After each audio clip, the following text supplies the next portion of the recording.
Good evening. My name is Kate Serino. So we keep hearing this is a pandemic of the unvaccinated. Even our own local media pushes this narrative. In a recent OBX Voice article, Mark Jerkovitz defined vaccinated as those who've received 2 doses of Pfizer, Moderna, or 1 of J&J.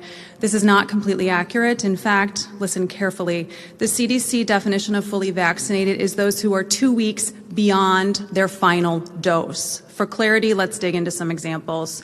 So Jack gets his first Moderna vaccine and dies a week later from an unfortunate adverse reaction. He is classified by health officials as an unvaccinated death. He had 1 dose. Jill gets her second Pfizer vaccine and 13 days later tests positive.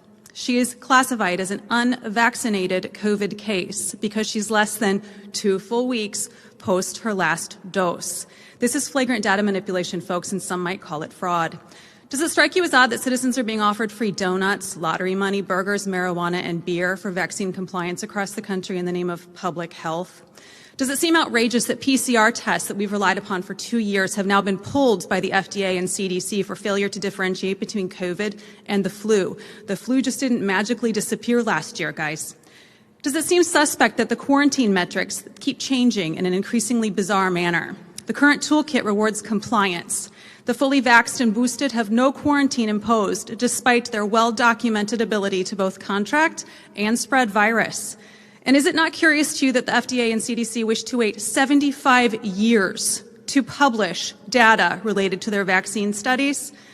Folks, there's something really, truly ugly going on here. And if you still don't understand the bigger plan, please research Agenda 21, the Great Reset, or Rockefeller's Operation Lockstep. This has never been about a virus. Dare County, wake up.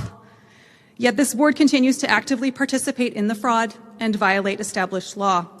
Martin Luther King Jr. once said, "To ignore evil is to become accomplice to it." And folks, you are indeed accomplices at this time.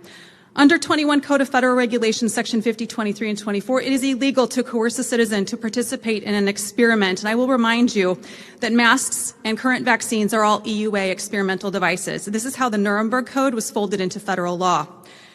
Furthermore, under 18 U.S. Code Section 2331, it is illegal to coerce a population. This is a felony, carries a 99-year prison term. Forced masking to obtain a public education is coercion.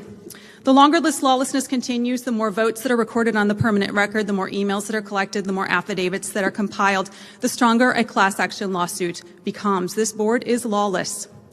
It is beyond time that you find courage to stand, courage to lead, courage to follow established law, because ultimately you will be held to account. Thank you for your time this evening. For legal updates, please visit daretoshareobx.org or follow us on Facebook. Thank you, Kate.